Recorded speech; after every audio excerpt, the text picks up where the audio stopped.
She texted me during my heart surgery prep, "Can you calm down? It's not a big deal. Also, don't forget to send me money for my nails." I didn't reply, I just forwarded the message to her father.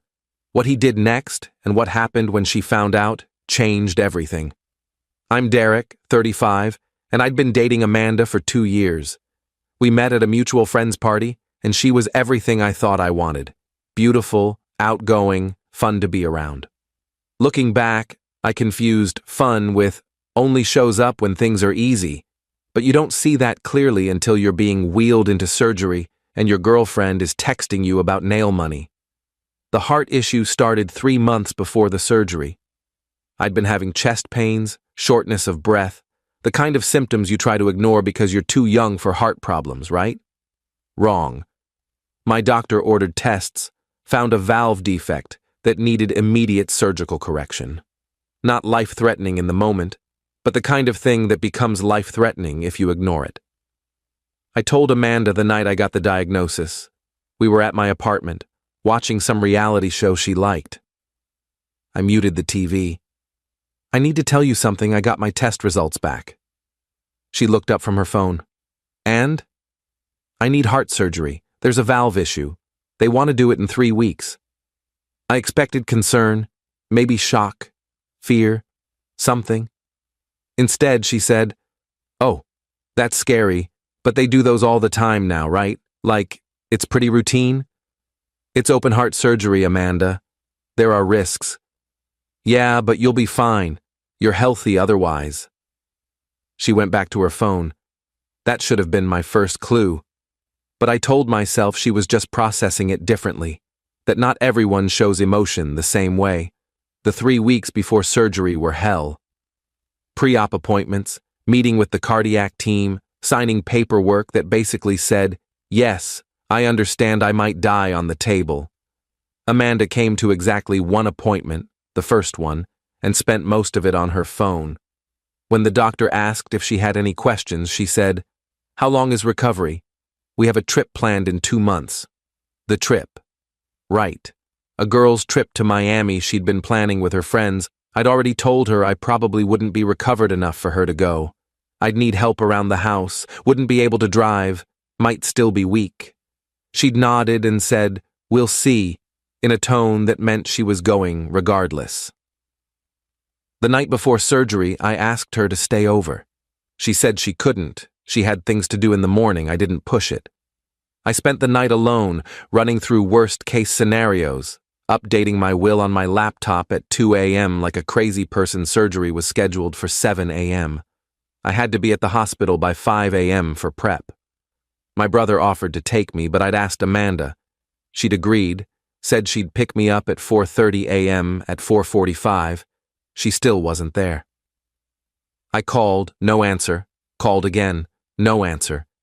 At 4:55, my brother called me. "You need a ride?" I had a feeling. "Yeah, she's not here. I'm 10 minutes away."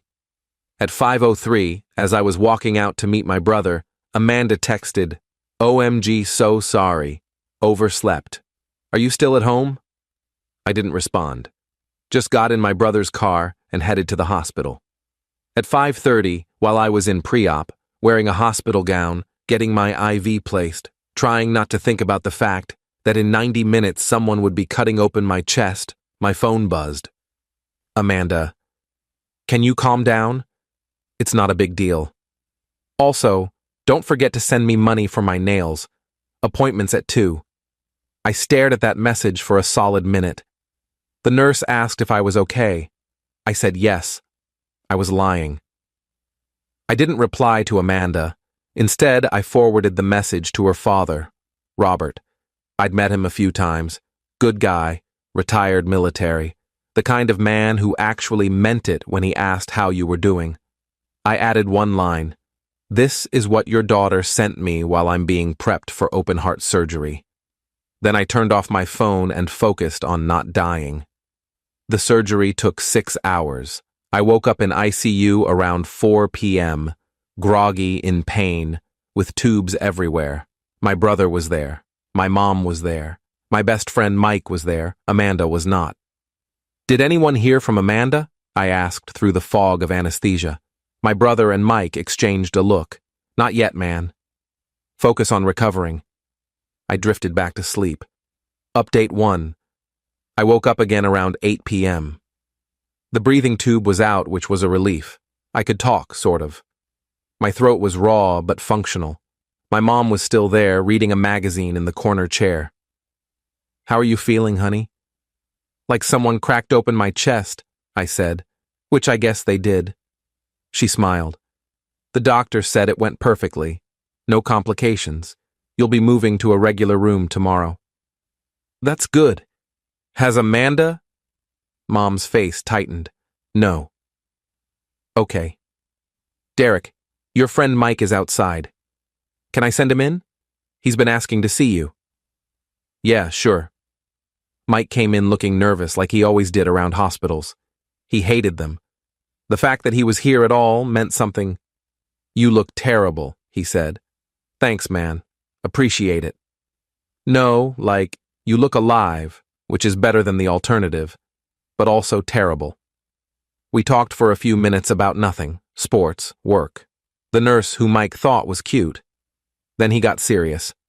So, Robert called me, Amanda's dad. Why?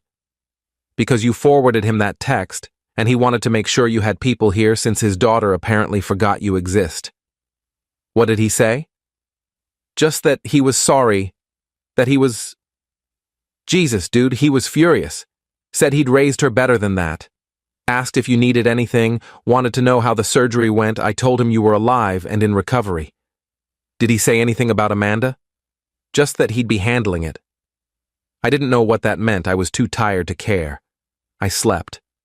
The next day, Friday, I was moved to a regular room. Still in pain, still weak, but improving. My mom stayed most of the day. My brother visited in the evening. Mike came by twice. Amanda sent a text at 3 p.m. Hey, heard surgery went okay. Glad you're all right. I'm at Sarah's. We'll come see you tomorrow. I didn't respond. Saturday morning, I was sitting up in bed, eating terrible hospital eggs, when Amanda walked in. She looked perfect, hair done, makeup on, wearing a dress that probably cost more than my hospital copay. Hey, babe. She leaned down to kiss my forehead. I didn't move toward her. How are you feeling? Like I had open heart surgery. Right. Yeah. It looks like they took good care of you, though. This is a nice room. It's a hospital room. Well, yeah, but some hospital rooms are awful. This one has a window. I just looked at her. She shifted uncomfortably. So, I'm really sorry about the whole morning of thing. I genuinely did oversleep. I set my alarm wrong. It was an accident.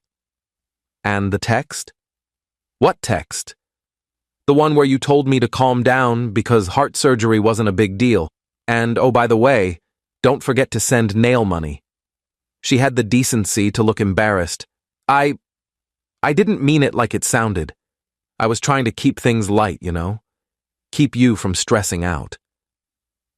By telling me to calm down and asking for money? I mean, you do send me money for stuff I thought it was normal to ask. Amanda, I was lying in a hospital gown with an IV in my arm, 90 minutes away from someone cutting open my chest, and you texted me about nails. I said I'm sorry. What more do you want? I want you to understand why that was fucked up, but I don't think you do. She crossed her arms. This is what you want to do right now? After surgery? You want to fight? I don't want to fight. I want you to leave. Derek, get out, Amanda. I'm serious. She stood there for a moment, looking like she wanted to argue. Then she grabbed her purse. Fine. When you're ready to be reasonable, call me. She left. I closed my eyes and tried not to feel the pain in my chest. Both kinds. Update 2. That afternoon, Robert showed up. Amanda's father. He knocked on the doorframe even though the door was open. Derek, can I come in? Mr. Patterson. Yeah, of course. He walked in, carrying a bag from the cafeteria. Brought you some real coffee. Hospital coffee is terrible. Thank you. He pulled up a chair. We sat in silence for a minute while I worked on the coffee. It was actually good. I owe you an apology, he finally said. For what? For my daughter. For how she's treated you. But especially for that text message. When you forwarded it to me, I couldn't believe it. I had to read it 3 times to understand she'd actually written that to you while you were heading into surgery. Yeah, it wasn't my best moment. You shouldn't have had to forward it to me. You should have had a girlfriend who was there supporting you, not asking for nail money. She overslept, I said, though I don't know why I was defending her. Derek, I need to be honest with you. That text you forwarded? I showed it to my wife. Then I showed it to Amanda's sister. Then I sat Amanda down Friday night and asked her to explain herself. And she tried to brush it off. Say, Ed, you were being dramatic, that surgery wasn't that dangerous, that I was overreacting. So I asked her where she was while you were in surgery. Where was she? At the salon, getting the nails she'd asked you to pay for. I felt something cold settle in my stomach while I was in surgery. Yes, she went to her 2 o'clock appointment. Didn't even text your brother or anyone to see how it went until around 5 p.m. I didn't say anything. What was there to say? I told her she needed to apologize to you in person, genuinely apologize, not just show up and act like nothing happened. She agreed. But based on the fact that you look like you just went through a fight, I'm guessing that's not what happened when she visited this morning. She apologized, but it didn't feel real. Robert nodded. Because it wasn't. My daughter has become someone I don't recognize. Entitled, selfish, thoughtless. Her mother and I are partly to blame. We gave her everything, never made her work for anything. But she's 29 years old. At some point, she has to take responsibility for who she is. Mr. Patterson, I appreciate you coming here, but I'm not here just to apologize. I'm here to tell you that whatever you decide about your relationship with my daughter, I support. If you want to end it, I won't blame you. Hell, I'd recommend it. You deserve better. That's not a normal thing for a dad to say. I'm not a normal dad. I'm a dad who's watching his daughter treat a good man like garbage while he's literally recovering from heart surgery. That's not the daughter I raised, and I won't support her behavior just because she's my blood. We talked for another hour. About my recovery, about my job, about life. He told me about his own father, who'd had heart problems and how scary that had been. When he left, he shook my hand and said, "Take care of yourself, Derek. You've got people who care about you. Don't waste energy on people who don't." Update 3. I was discharged Monday. My brother took me home. His home, actually. I was staying with him and his wife for the first week since I couldn't be alone. Amanda texted Sunday night asking where I'd be staying. I didn't respond. Tuesday, she showed up at my brother's house. His wife Jenna answered the door and very politely told Amanda I wasn't up for visitors. Amanda argued that she was my girlfriend and had a right to see me.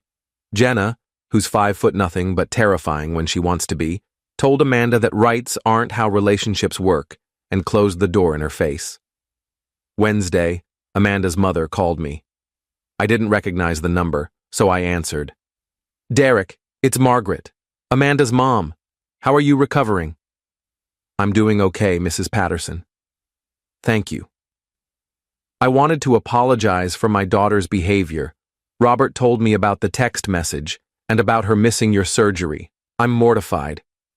It's not your fault. Maybe not, but I raised her somewhere along the way. I failed to teach her basic human decency. Robert and I have talked, and we want you to know that whatever happens between you and Amanda, we still care about you. You're a good person, and you deserved better treatment. Thank you, that means a lot. Are you going to break up with her? The directness caught me off guard.